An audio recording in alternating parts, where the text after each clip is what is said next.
कल्पना कीजिए, आप सब कुछ खो चुके हैं। परिवार, पहचान, सम्मान, आशाएं, सब छिन चुका है।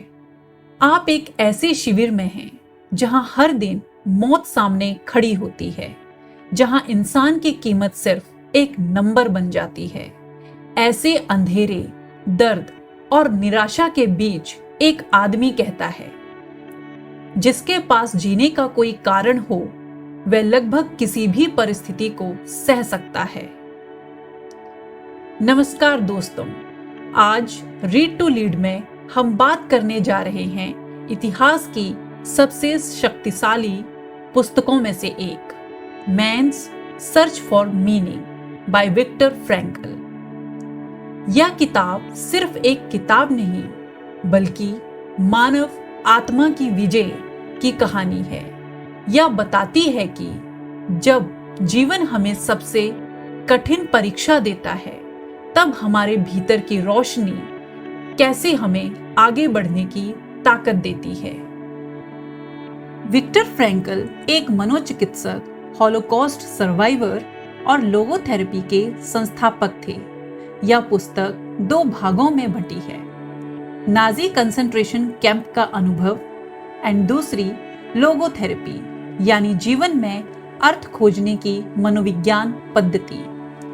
यह किताब हमें सिखाती है कि मनुष्य का सबसे बड़ा संघर्ष परिस्थितियों से नहीं, अर्थ की खोज से होता है।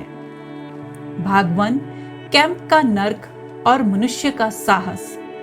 फ्रैंकल बताते हैं कि उन्हें और लाखों यहूदियों को ऑशविट्ज जैसे कंसंट्रेशन कैंप में फेंक दिया गया। कैंप में पहुंचते ही पहचान छिन गई।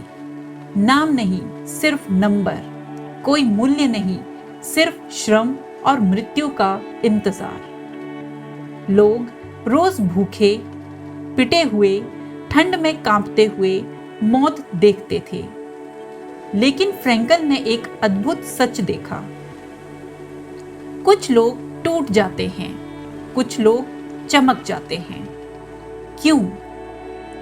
क्योंकि टूटना शरीर से नहीं होता। टूटना तब होता है जब मन हार मान ले। फ्रैंकल ने देखा कि जिनके पास जीने का एक उद्देश्य था, चाहे अपने प्रियजनों से मिलना, किसी सपने को पूरा करना, किसी अधूरे काम को पूरा करना, वो लोग जीवित रहने की संभावना ज्यादा रखते थे।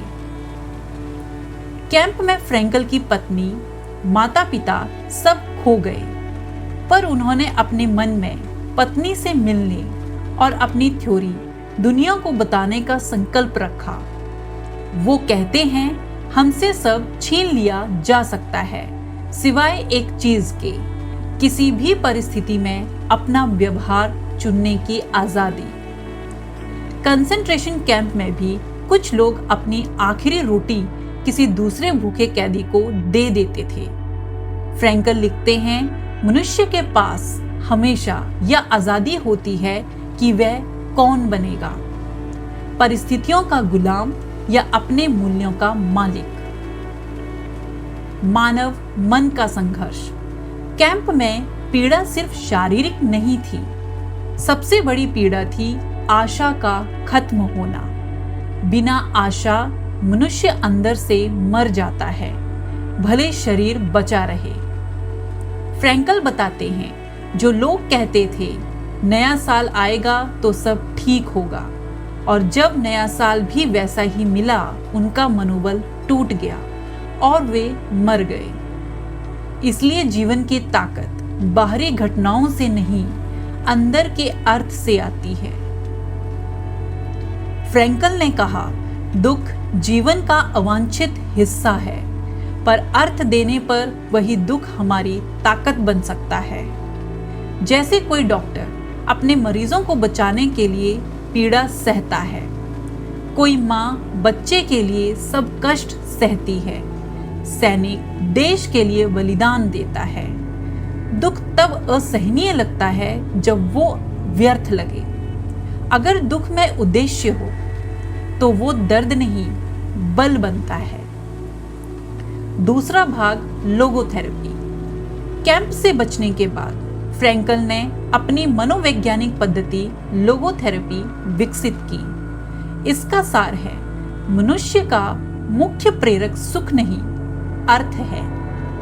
फ्राइड ने कहा था, जीवन सुख की खोज है, लेकिन फ्रैंकल कहते हैं, नहीं, जीवन अर्थ की खोज है। अर्थ कैसे मिलता है? फ्रैंकल 3 रास्ते बताते हैं। पहला, कार्य या योगदान, कुछ ऐसा करना जिससे दुनिया को फायदा हो। कला, काम, सेवा, रचना। दूसरा, प्रेम और रिश्ते, किसी से गहरा प्रेम करना, किसी के लिए जीना। फ्रैंकल की पत्नी उन्हें कैंप में भी जीवित रखे हुए थी। हालांकि वह नहीं थी, पर उसकी याद अर्थ बन गई। तीसरा, दुख को सम्मान पूर्वक सहना।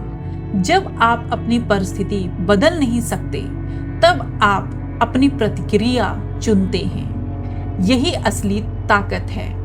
दुख के सामने गरिमा, यही वीरता है। फ्रैंकल कहते हैं, हम जीवन से सवाल करना बंद करें। जीवन हमसे सवाल करता है। जीवन पूछता है, तुम इस परिस्थिति में कौन बनोगे? पीड़ित या विजेता? गिरने वाले या उठने वाले? दोस्तों, मैन सर्च फॉर मीनिंग हमें याद दिलाती है, जीवन आसान नहीं है, पर महान बनने का मौका हर मुश्किल में छुपा है। हम सबके जीवन में दर्द आता है, खोना, असफलता, अकेलापन, संघर्ष।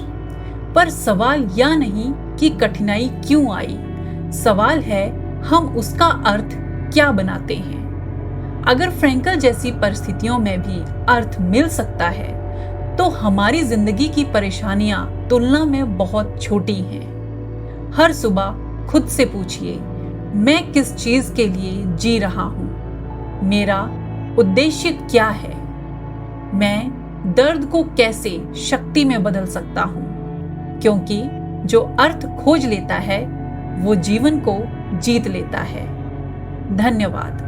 अगर आपको यह सार पसंद आया, तो ऐसे और जीवन बदल देने वाले विचारों के लिए जुड़े रहिए। फिर मिलेंगे एक नई किताब, एक नए विचार और एक नई प्रेरणा के साथ।